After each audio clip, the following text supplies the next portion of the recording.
I want to look at one technique today here that is loop choke and kind of how to set it up. So we're going to be cross collar gripping, so left on left. It has to be whatever leg, it doesn't have to be, but it's ideal if it's the same leg that they're picking up. Then what we're going to do is come over and go in here.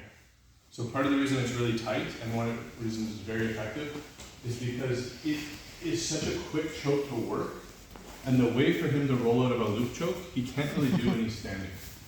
So on the ground, if you loop choke somebody, they would roll through like a barrel roll and it unwinds the choke.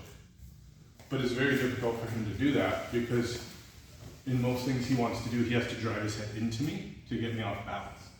So he really has to, if he had to be confident that he can get me down, and even if he brought me down to my butt, go ahead, just kind of take a small step back and drive me down to my butt. I'll probably keep this if I can. And I'm going to try and use any movement to go, and if he puts me straight down, he's going to get choked right away.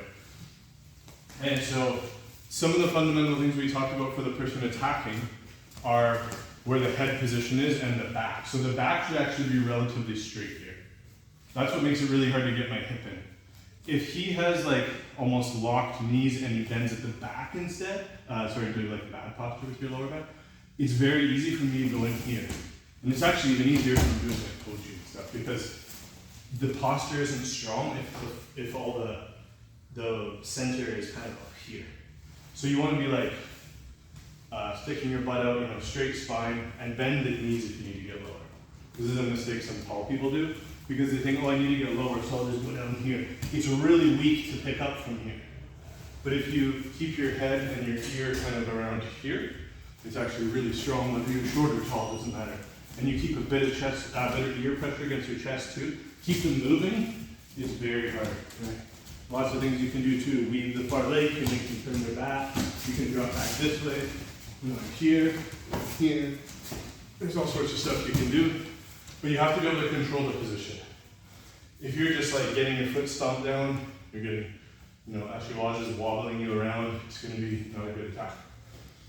So on the defensive point, if I know that he's somebody that likes a good single leg, and I'm, let's say, opposite stance, because this is the shortest path, I'm probably going to take this a little bit unconventional grip.